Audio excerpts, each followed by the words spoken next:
everybody. It's David Bloom with Next TMT Talks and my colleague and co-founder, Daniel Frankel, as we talk about all things technology, media, and telecom, and whatever else gripes our ass this week, which turns out to be a lot.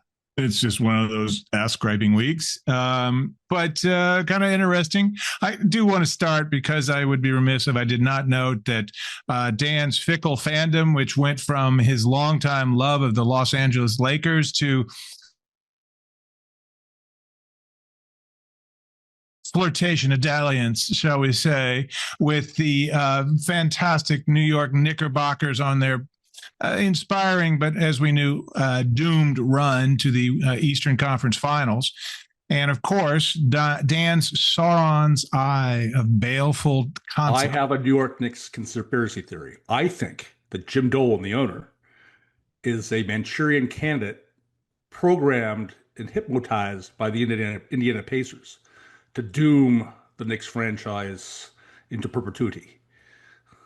Well, it's certainly a good theory, but at this point, we're really talking about Joe Biden clones, not Jim Dolan. It all gets muddled in my head, the ketamine, Dave. It's totally understandable. But just a week after you killed off the hopes and dreams of millions of New York Knickerbockers fans, and I don't know why they have them after 60 years. It's been, or 50 years. It's been a while since they've been good and consistently good. Guy goes and wins has two straight 50-win seasons. And of course, that's when you fire him because they haven't made the Eastern Conference Finals since, what was it, 1999? Yeah. So let's stop doing that. Let's just get on out of here. See ya, Tibbs.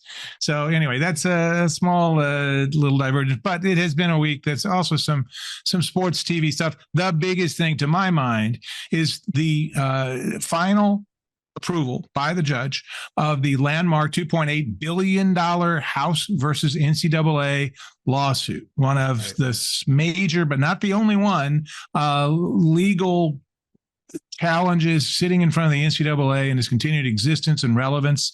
And what we saw was them finally saying, we're going to pay at least some of our athletes straight up. They're effectively employees, and we're going to give back pay to former athletes who played at our schools out of what will be going forward will be a $20.5 million bucket per school, and they'll apportion it how they will.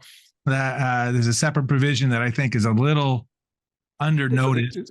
The cat's been out of the bag in terms of amateurism for a while now, and all sorts of traditions and ceremony has been lost. And I listened to my older brother, a college, all the old rivalries, right? And just heartbroken, like all the sort of the old legacy things we relied on, like the Pac-12 conference for one of them, gone. Pac-8 or Pac-10, take your pick in your era. I go back to the Pac-8. I'm that old, but I think they're at Pac-4.5 right now, but I don't know. TV money has transmogrified. It became so profound that you couldn't just keep doing this, not paying these kids and watch them scrounge together the tuition. Yeah. Billions and billions of dollars going into the schools, going into the conferences, going into all kinds of operations. The advertisers paying the companies the broadcasters carrying this stuff. All that stuff happened. Oh, and you're still an amateur, and you can get an education if you want while you're working 6 hours a day on your sport.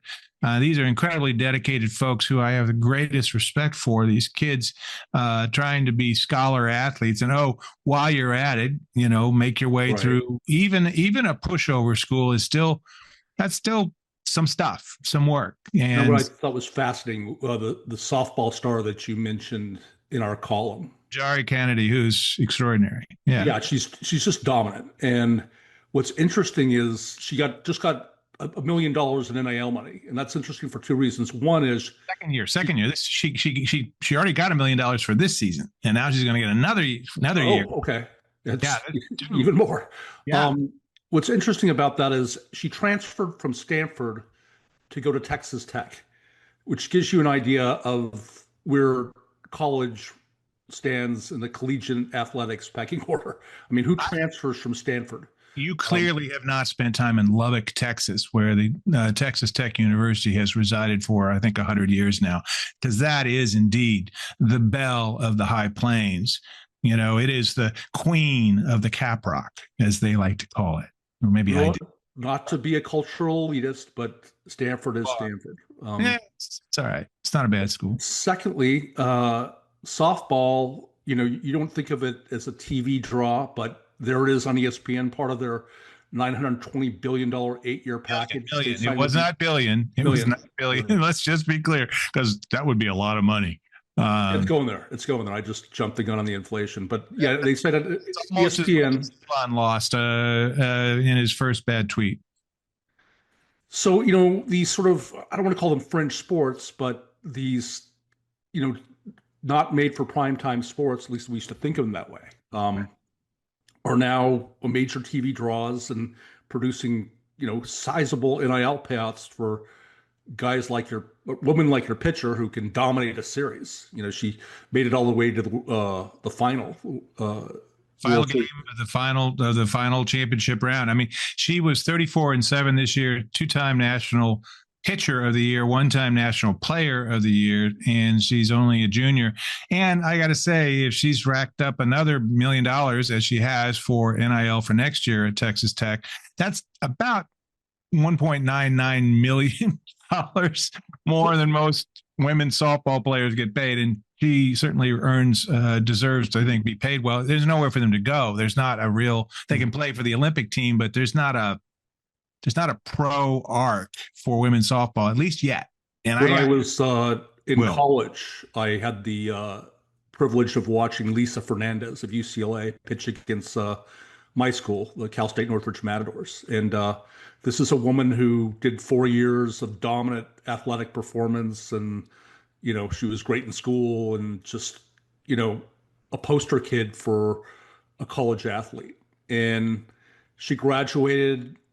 I think she played on the Olympic team and maybe got some sponsorship money, but I can't imagine that softball produced a lot of largesse for her. I mean, this is the Sandy Koufax of her era in softball. Right. Exactly. Or Fernando Valenzuela, given her Latino background. I mean, absolutely. But there's nowhere to go. And I'm hopeful, with the explosion in interest in women's sports. Thank you, Caitlin Clark, but thank you to a whole lot of others and the long grind that, to its credit, the NBA helped finance for the WNBA for a quarter century before it kind of really took off.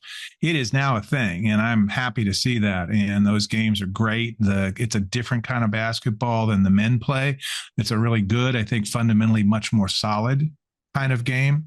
Well, when they tune into us, Dave, they think technology, the media, and the telecom, and we're just a couple of sports obsessed guys. We should probably dial in on what we do. Don't you think? Well, it's the reason why I wanted to talk about all this sports stuff is that what do people watch TV for these days? Well, in what's left of broadcast and cable, it is in many cases A, the NFL, but B, college sports, and it's increasingly a diverse array of college sports that are getting watched, and I find that pretty interesting. There's a lot going on there, and the people who bring us college sports are going through dramatic changes in how they make their living, and I think they're watching live sports, they're watching Showtime's The Affair. Those are the big draws. Well, speak for yourself. We some of us got that affair thing out of our system when we were young, but anyway, it's the reality is that sports TV is a key part. And you talked a little bit about Comcast settling another beef. This one in Chicago, which is totally appropriate for those waiting for the Bear to come on. Speaking of streaming TV, Bears' latest season comes on, I think, in about 2-3 weeks. And Chicago beef and Chicago land. Formative nonsense. I have turned on it. I think it's a manipulative show with a lot of music and a lot of telling me how to feel, and But Dan, that's what we do. Chef, I'm done. This is performative nonsense. Come on, like iron sharpens iron, and game knows game. We're a couple of serious guys. Okay. Right. We'll agree to disagree on this. Anyway, but Comcast, which has been just thumping on those RSNs, including its own RSNs up in the Bay Area, making them all go out to the hinterlands, as you put it, of these higher priced tiers. There's no sort of mass available to everybody, reasonably priced. Oh, we're going to have an RSN on here too, so you get that as well as ESPN. It's just not. That's just done, right? Comcast is over this notion that if you don't like sports, you should have to pay for the local team. And I would say it's probably their customers who are over that, right? The 80% who don't really watch sports that much. I would agree with you on that. But they've steadily, at every negotiation they have with the regional sports cable network, have beaten them down and said that if you want to be on the nation's number 2 pay TV provider, you have to accept being on the most expensive tier. And the Chicago guys held out for months, 8 months, something like that, with nothing on Comcast. So that is a cold Chicago winter. I'm just saying, no Blackhawks, no White Sox, no Bulls. Well, the Bulls, anyway. It was a new regional sports cable network launched kind of counterintuitively, like running it back into a burning building. The whole industry is kind of collapsing. And Jerry Reinsdorf, who owns the Chicago White Sox baseball team and the Chicago Bulls NBA franchise, and the guys who own the Blackhawks and Standard Media got together and say, hey, let's launch a channel. And as Comcast has drawn this hard line with everybody else, they held out trying to get into their mid-range tier. And, they took slings and arrows for an entire hockey and basketball season and ended up in the place we all thought they would. It seems like kind of a sports tragedy to me, but I don't know. I don't live there. Well, tragedy might be a bit strong given the quality. Well, the Blackhawks have been pretty good, but that being said, I mean, the White Sox have been sporadically horrendous, and the Bulls, not getting out of the first round of anything. That being said, another team we seem to like a lot, both of us, and have long history with, Cineverse. You sat down with Tony Weedor, who I've known for a little while, and you've known since, I think, the early days of electricity. Do you like stories about when Web 1.0 nostalgia, David? I think you were sub 1.0. I think you guys were like 0.9 or something when you were doing some stuff. But Tony was working then down the hall from you. Yeah. And of course, Cineverse's chairman is my old boss from my MGM days, Chris McGurk. So we've known these guys for a while. But it's interesting to look at what Cineverse is trying to fix, because I certainly heard endless stories, as you have, of we're going to solve search discovery. You got tens of thousands of titles to wade through, and how do you find the thing that fits what you want to do now as fast as possible so you can get to the watching and the ad serving and all those nice things and the sticking around for show after show after show? How do you get as fast as possible? It takes 9 minutes for a consumer to find something to watch. 11. I heard 11. It's portrayed as this global problem of famine and dread. Crazy. They're sending in the National Guard for this too. I don't know if you knew that. Figured out how to engineer a fish that secretes its own tartar sauce. A lot of big claims. And so I approached my conversation with Mr. Huidor somewhat skeptically, but the guy gives an impressive presentation. Yeah. And they put a lot of time into it. And basically, you could throw a lot of money in it, but it's a grind. It's a lot of work. And what it took is, he says they basically rethought the concept of metadata. Traditional searches based on simple keywords and a synopsis, and that there are very pronounced limitations to that. You have to go in and create a contextual rethinking that's very rich in metadata for each and every title. I think he said there was like 65,000 titles that they'd gotten to, in film titles alone, since 1975, and countless other TV show episodes. So they've made a lot of progress already. They did the demo, which looked pretty cool. I haven't actually played with Cinesearch myself, but the news is, I can't get into the news because I sworn to double secret embargoed probation. Tuesday, when Dan reveals all. Dun, dun, dun, dun. Yeah, it'll be in Stream TV Insider. So read that and forward it on the social internet to tell your friends. And we'll talk more about it next week, no doubt. We'll be talking about it plenty at the Stream TV conference, where I have sit downs with some of the Cineverse people, and I think you do too, maybe. So we'll be doing video conversations with them in Denver, along with a lot of other folks, and also doing daily coverage in our inimitable text-based style. Well, I do think they could be onto something. I mean, if this works the way they say it works, they're going to be. Tony said, I asked him, so you think you're now in the leadership position? He says, yeah, we're in the pole position. He said it with a lot of confidence, and he's put a lot into this. You can tell. So he feels like this is it. So I'm anxious to see where this goes for sure. Yeah, me too. Speaking of searching for solutions, Shari Redstone. How many crappy things can that woman put up with in 1 year's time? The latest, she has thyroid cancer. Yeah. And the clock is ticking on the loans that are threatening the existence of her family fortune. And Don Trump still trying to shake her down. Wants 25 million, not 15 million. And you wrote a little bit about this. Yeah, I regret, I remember feeling initially hard on her for how dare you torpedo 60 Minutes? But what an awful position to be put in. We've talked about this before, but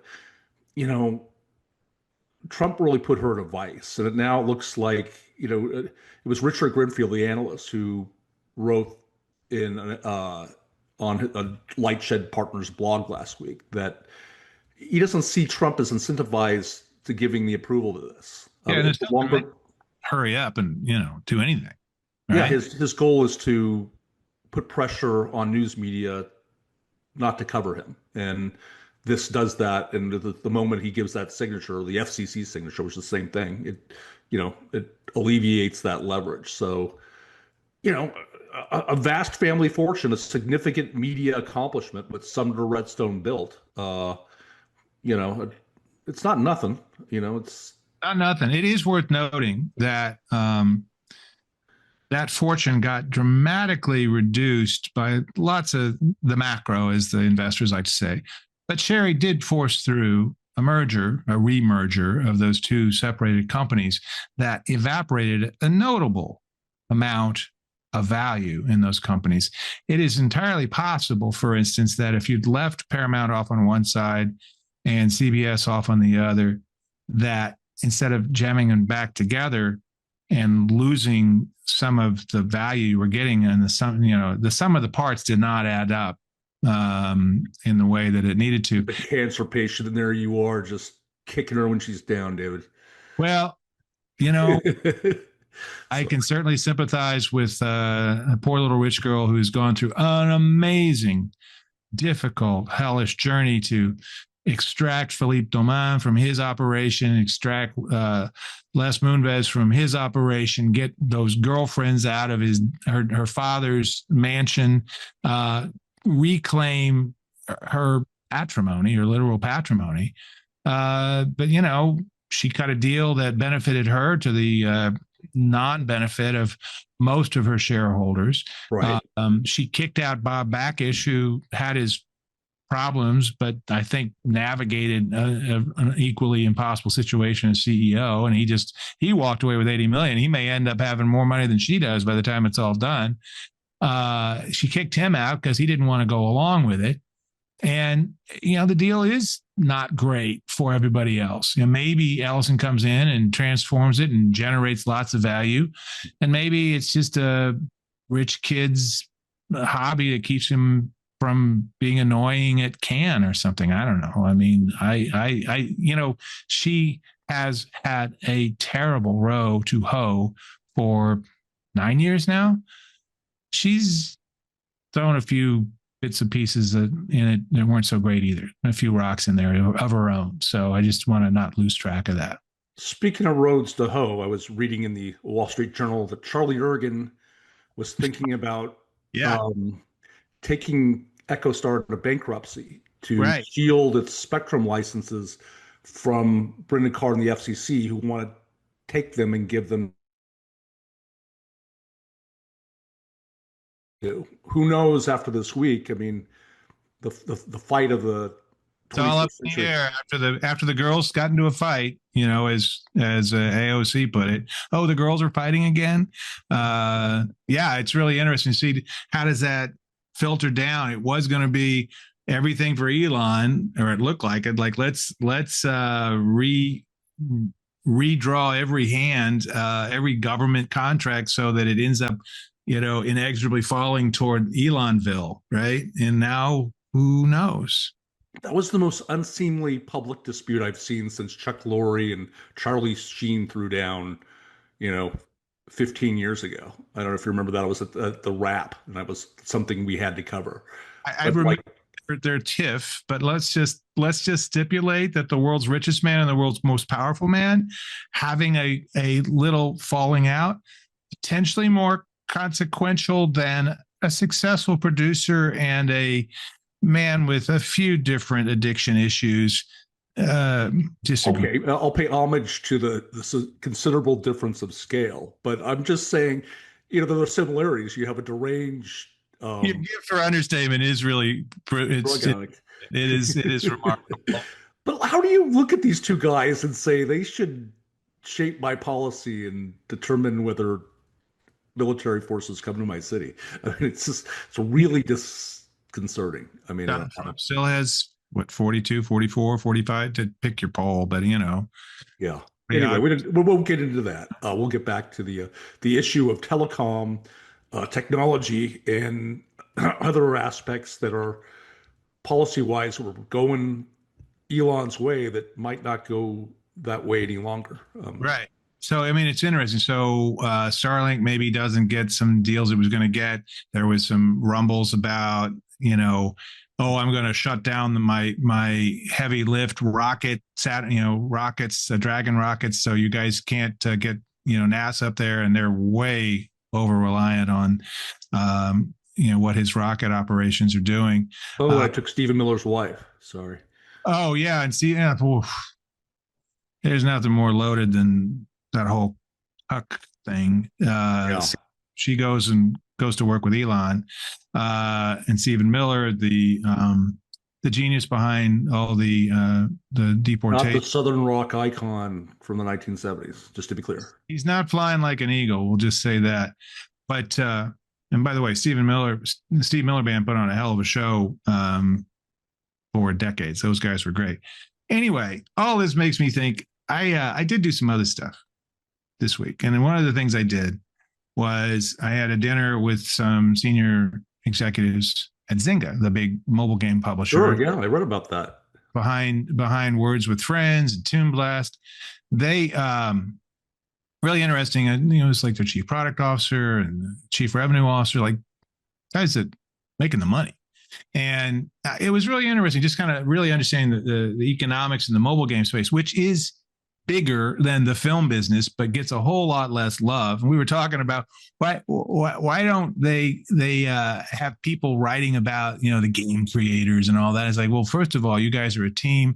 You don't have some, incredibly suave leading man or leading woman actress out there as your front person. The game creator is a team of 50 people or whatever, but even the creative director or whatever isn't treated like the director of a movie. So you guys got to figure out how to give the creative talent, which is substantial behind these games, a chance to be seen.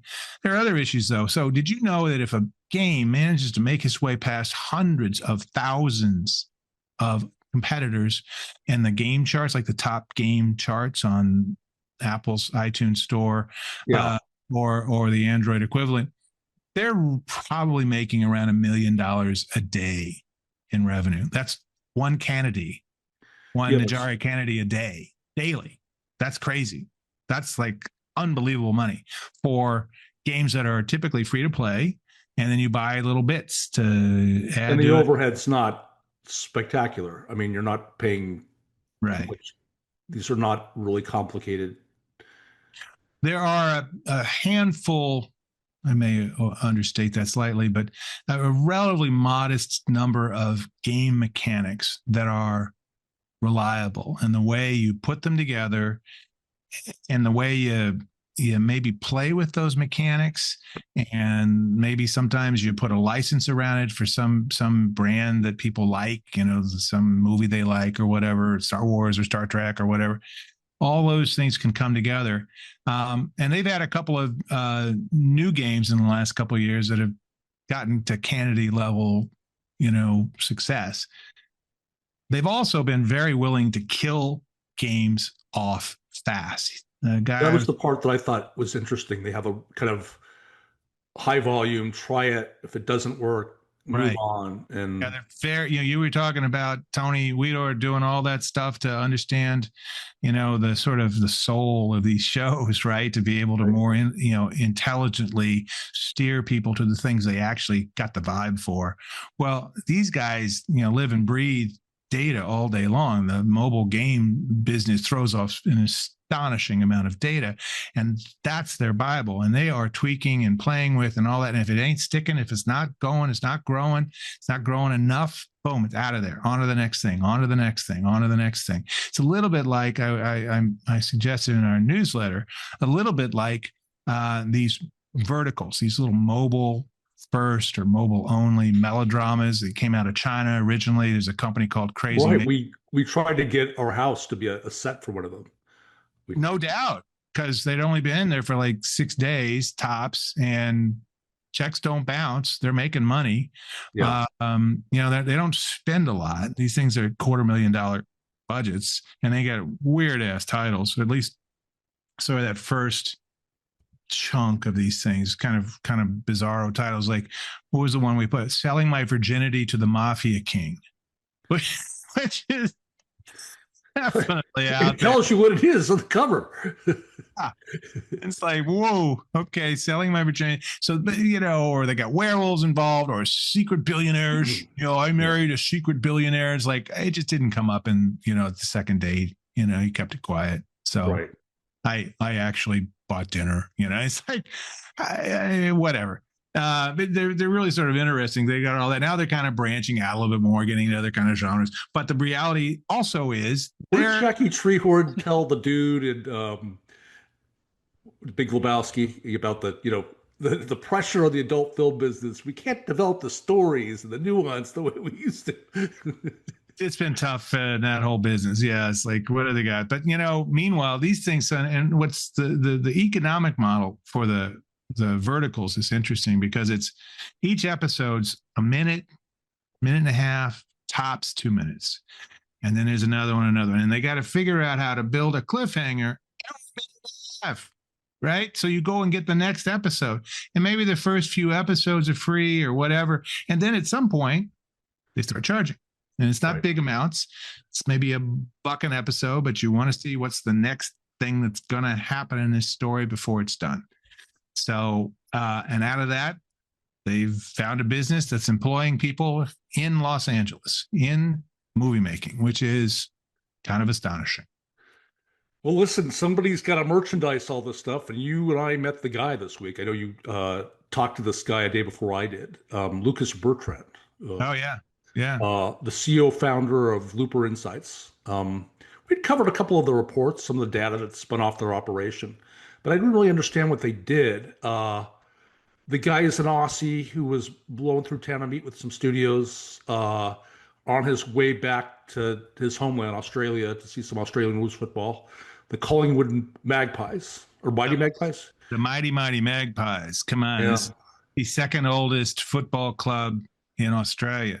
And the business model was, I'm sorry, the business model was pretty interesting. I mean, in a kind of globally situated series of storefronts, how do you know how you're being merchandised on, the homepages of TVOSs and cable companies, etc. And it kind of reminded me of the packaged good guys that were so powerful in the studio lots in the early aughts with the DVD explosion. These guys were, had worked for Gillette and Procter and Gamble, etc. They were rack jobbers. They were putting stuff in racks, packaged goods, CPG, putting stuff on shelves and racks. They're called rack jobbers when they were starting out. Right. single thing to do with writing a script or directing a movie or acting in a movie. Or But if you need to go to Bentonville, Arkansas, and get Walmart to put you in an end cap, your DVD, these guys know how to do it. Anyway, Lucas gave a really impressive presentation. He seems to be kind of on the forefront of what he does. I mean, I wasn't aware that there were consultant specialists that help people do this, but it was a good coffee. I enjoyed it. Well, if you've got any global ambition, you need somebody to steer you through the thickets of all those different platforms. I mean, there's 25 or 30 in the US at least, maybe a lot more than that. My brain can't count much higher than that. But, just imagine, take that and multiply it times, 190 countries. And there's going to be a bunch of platforms that have their own local rules and regulations and habits and customs and social mores and all that stuff. And it's like, you need a Sherpa, or you're going to get just killed. You're going to underutilize. And of course, international is where the growth is going to be for most of these companies going forward, because the US market is pretty maxed out. And it's just you're just trading little chunks of market share back and forth, right? I always often feel I'm on the edge of hypoxia and need a Sherpa, just in my day-to-day life. That does explain a few things, and I'll just leave your hypoxia to yourself, and perhaps your spouse will do some mouth-to-mouth resuscitation to revive you. That's none of your business, sir. For the good of your ongoing nuptials. But I also spent some time with a home entertainment industry veteran, Tom Lisinski. I did a fireside chat with Tom at the DEG Intex. Played on the White Sox for a while and the Phillies. Yeah. I'm sorry. It's Greg Lisinski. Oh, yeah, and different spelling, by the way. I made that joke last week. It killed. In Chicago, it killed. That everybody was silent as the... Exactly. So that's the thing when you say you killed, it's like, yeah, they didn't laugh because they were all struck dead. But Tom runs National Cinemedia, which puts ads in movie theaters these days, and it's actually fairly highly targeted. They know a lot of really interesting stuff about you because most people buy tickets these days on their phones. So when they know the phone, they know the person, they know a lot of data about them, and they can tweak to some surprising amount the actual ads that go on a specific screen for a specific movie in a specific time window, because they know more people are like this. There's more likely to be an older audience or a younger audience, male, female, whatever. They have a way to target that in a way that just really wasn't possible before. So I find that kind of interesting. His bigger point was to all the executives at the Intech Forum, most of them are in the streaming business, is like, you need us to do well. Yeah, I've heard that before, that the awareness created by a theatrical campaign is unmatched. And I think that's probably for certain titles true. But print and advertising costs for a theatrical release are really high. I mean, you pay for that awareness. And I think folks like Ted Sarandos look at that and say, we can achieve the same outcome a different way with less risk. It depends. And I would say it this way. I think, because I've had the same reaction, and I've had to think about it, I think, in a more nuanced way in recent times, is that there's a set of films that like Netflix makes that they'll spend 30, 40, $50 million on, whatever, and they will target it within their 310, however many million it is this week, households around the planet, the right ones of that set. And they'll cut out a whole bunch of overhead because they can do that directly. They own the property and all that. But then there's a bunch of movies, including ones that Netflix licenses, that have to make a splash in some way to have value, not only on the home streamer of, say, Paramount needs to do the Tom Cruise movie and spend $100 million on P&A marketing for the next Tom Cruise movie, and then it runs on Paramount Plus. But at some point, a couple of years down the road, they'll license that to Peacock or whatever, and the value at that point, the long-term value of that film, is higher if people actually know what it is, and it helps cut through some. Undoubtedly, I mean, you get. And you can't count on Cineverse to fix everything, for God's sakes. They're going to need a little while. They're not a big company. So that's where I think it's actually a little more nuanced. So I get it. If you spend $100 million and you don't have any awareness, and you better have some serious awareness, right? Success. I mean, if you're going to spend a lot of money, I mean, it's almost like a prerequisite. They haven't developed anything that replaces that awareness. I guess there really isn't, and we should be really upfront about this because the media are part of that. So it's all those stories about the movie coming out this weekend, the preview, the critics, whatever's all 7 of them that are left, the critics writing about stuff, all the influencers getting pulled in and talking about the movie. All that becomes, they call it eventizing, right? But that makes it bigger than it would have been otherwise. And that's that infrastructure, that machine has been around and developing. Obviously, the creators are new, but it's been around for at least since the 30s, right? So 20s. The Digital Entertainment Group InTech conference, correct? Yeah. And you'd also talk to the head of Lionsgate, the CEO. Talked to Michael Burns, but he was hilarious. He's the vice chairman over there, and they did a deal with Runway AI, and their substantial library. There's not a lot of like amazing movies in there, but their library is big. It's like 15,000 titles. All you hear about is John Wick these days, it seems like. Well, because Ballerina, their first non-Keanu spinoff, besides the Continental, the second, I guess, technically, but the first one with the personality, Ana de Armas, speaking of Tom Cruise, Ana de Armas is starring in this spinoff of John Wick, and they just opened their John Wick immersive experience in Las Vegas. So lots of killing, David. I believe that violence. Expect in a John Wick movie with or without Keanu that there would be a lot of bullet mayhem and other mayhem. So, but the point is less about that because that is a big deal for them and it's happening this week.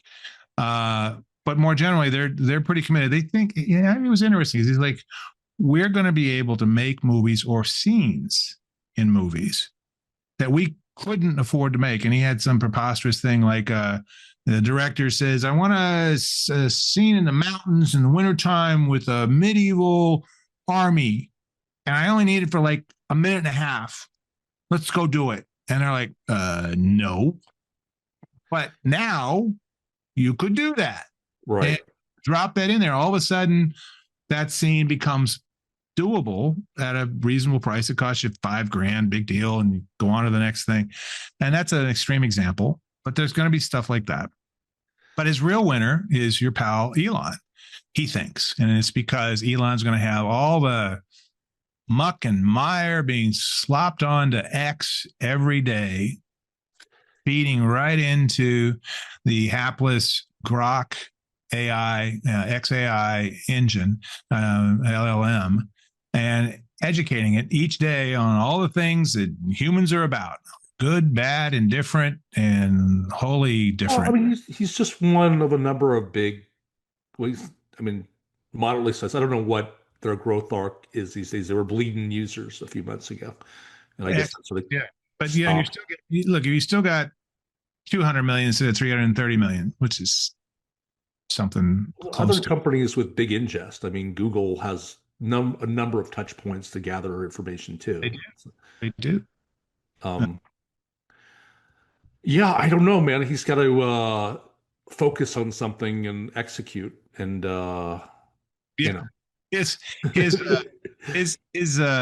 fanboys would love for Elon to get back to making Tesla like it was. And I don't know, he lost. Here's the crazy thing. Dude loses like 150 billion, not million, billion in personal value with all this stuff in 1 week after the little hissy fit.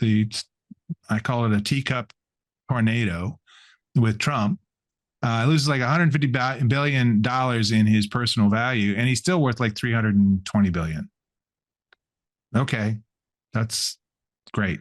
So he's not going away. No one's worried about Elon's next meal, whatever it is that he eats these days. I don't know. I mean, I think there are conditions Own for a robots. spectacular fall, and I don't want to dismiss, the folks that just annihilate everything he does. That it's on the backs of other people, and I actually do think he's got a strategic marketing brilliance, and there's something going on there. I mean, I remember we're taking that tunnel dug by the Boring Company at the Las Vegas Convention Center, and you go those Teslas, and you're like, you know, love him or hate him, this guy builds cool things and is ambitious, and in this day and age of regulatory paralysis, gets things done. So, Sure. it's not unlike other people. Yeah. Associated with that ilk. I mean, he's actually done something with his life, but he does look like a mess right now. I mean, he does. And I would say that the thing that's interesting to me is whether he invented this or that or whatever. He didn't, but he certainly took good ideas. And the really interesting thing is the way they fit together strategically. So you have a rocket ship company that puts satellites in the air that are available to do Starlink and to carry NASA's rockets in the air and to do the Mars trip.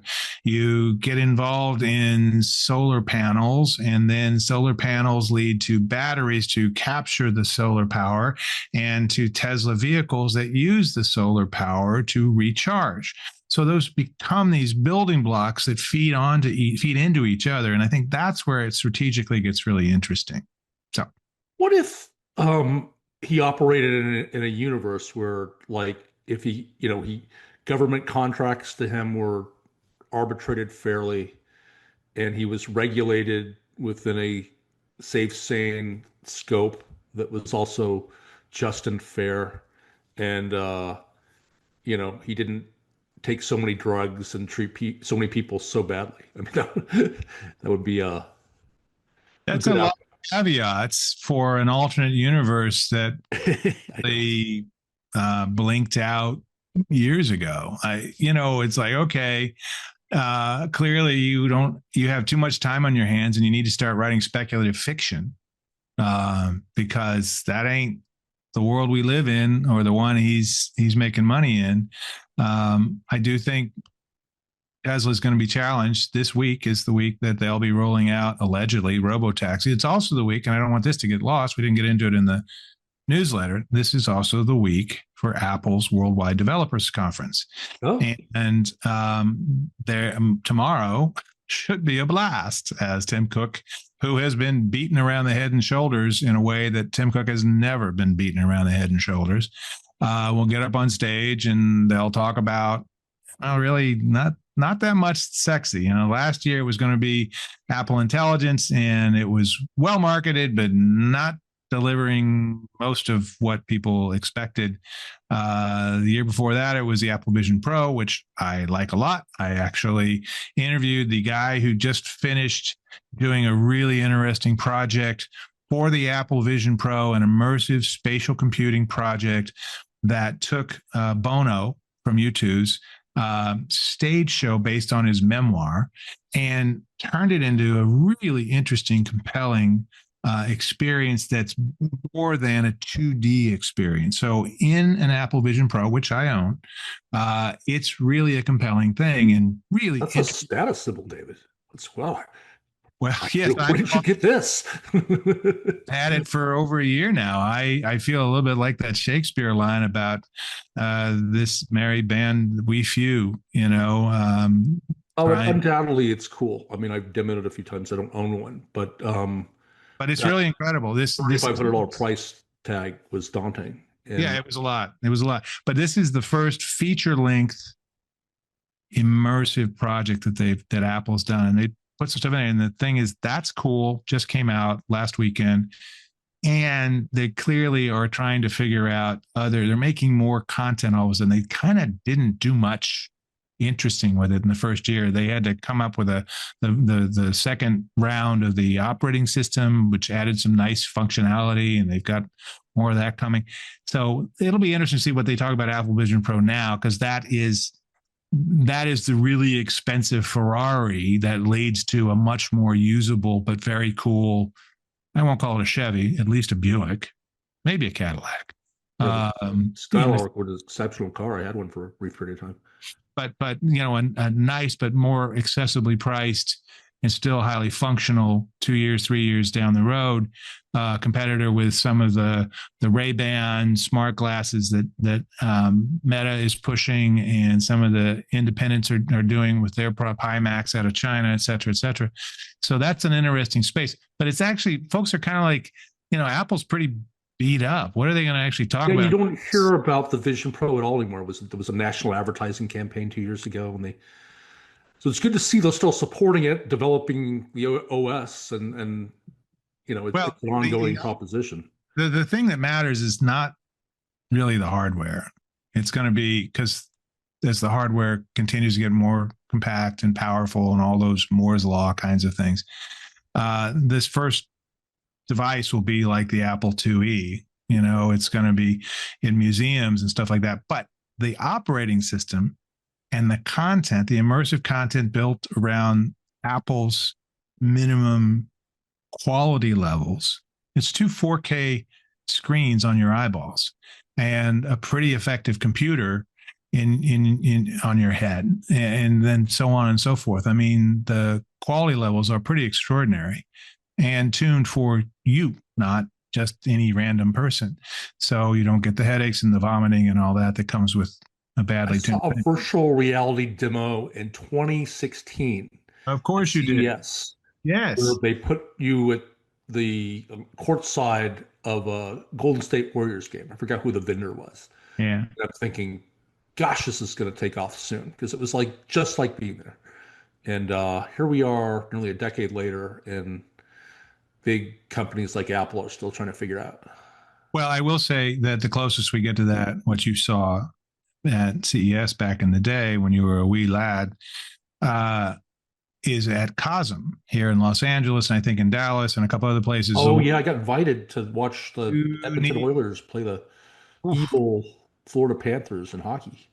It's good that the hockey guys have a heel to root against, though, of course, their biggest heel actually scored the winning goal in game 2. But that all being said, Panthers are a dirty, dirty team, eh? Yeah, so what? It's what they are. It's hockey. There's no saints in hockey. That being said, it's a fantastic game live, and I would bet in COSM it's pretty compelling. The challenge in hockey is you can't see the damn puck when your camera's up top, and as fast as in mobile as that game is, it is great live, and I strongly recommend it.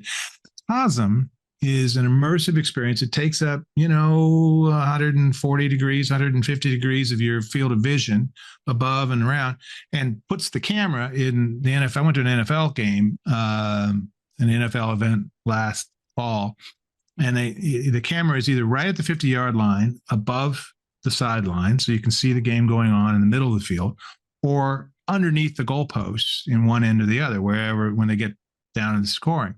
And you really feel like you're walking around with those dudes. I mean, it is remarkable. Your boyish enthusiasm has sold me, David. I'm in.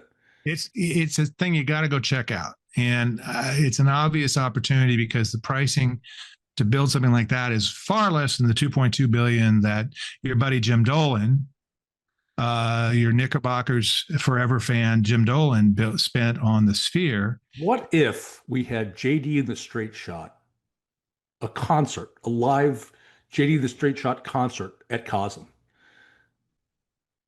I wish you could pay for that, huh? Would you pay for that? I would not pay $1 for that. Would you go if Jim Dolan bought out the place and invited you? Would you go?